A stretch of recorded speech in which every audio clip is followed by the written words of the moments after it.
The trails of the old forest were as familiar to me as the back of my own hands. For 10 years I had been its warden, its shadow.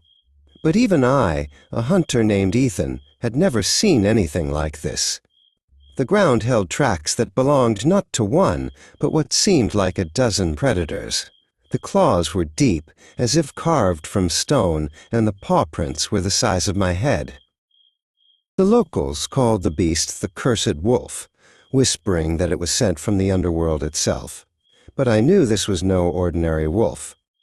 I knew its name. It was Baron, my dog. Baron had gone missing a year ago. He wasn't just a dog. He was my friend, my only companion after my father's death. One day during a hunt, he chased a wounded deer and never came back. I searched for him for weeks, but all I found was one thing: his torn collar snagged on a bush. I was devastated.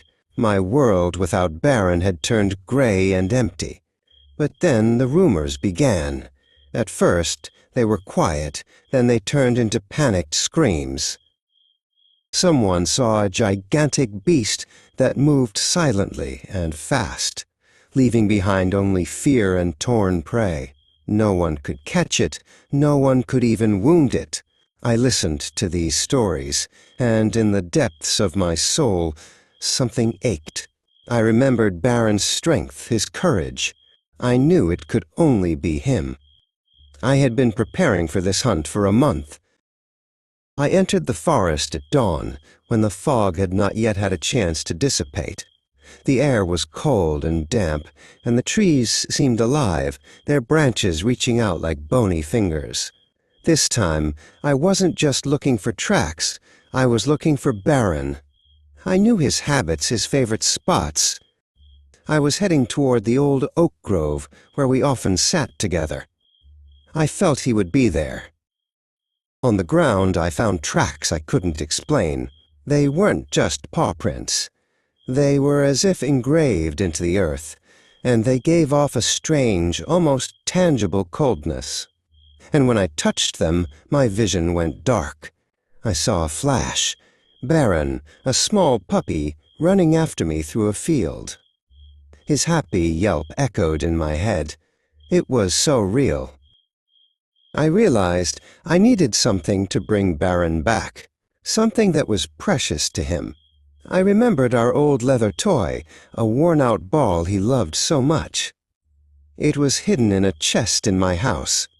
I had to go back for it. I spent several days following the tracks, searching for his lair, and every night I heard his howl.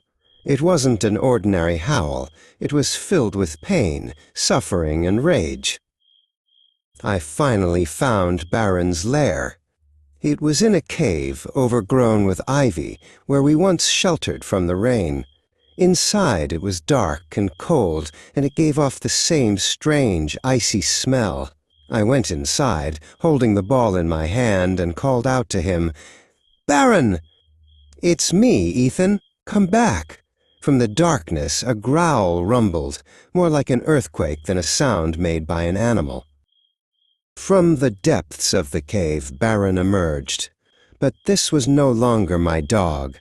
His fur was black as night, and glowing, crack-like lines ran across it. His eyes burned with a yellow light. He was twice the size of a normal wolf, with huge claws and teeth as sharp as daggers. "Baron," I whispered. He looked at me, and in his eyes I saw not only rage but also pain. He growled, but his tail, like in the old days, wagged, although hesitantly. This was my dog. He recognized me. I threw the ball. It landed right in front of him. The monster flinched, its eyes glowing even brighter. It took a step back. I felt two beings fighting inside him. The beast, craving blood, and my dog wanting to return. "Baron, it's me. It's your ball." I cried out.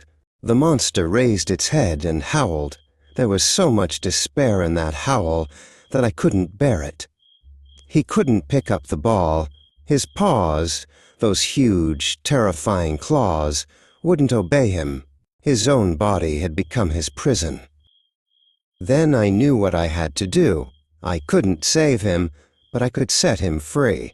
I took out my knife, the one my father had given me. I knew what had to be done. I spoke to him like a person, like a friend.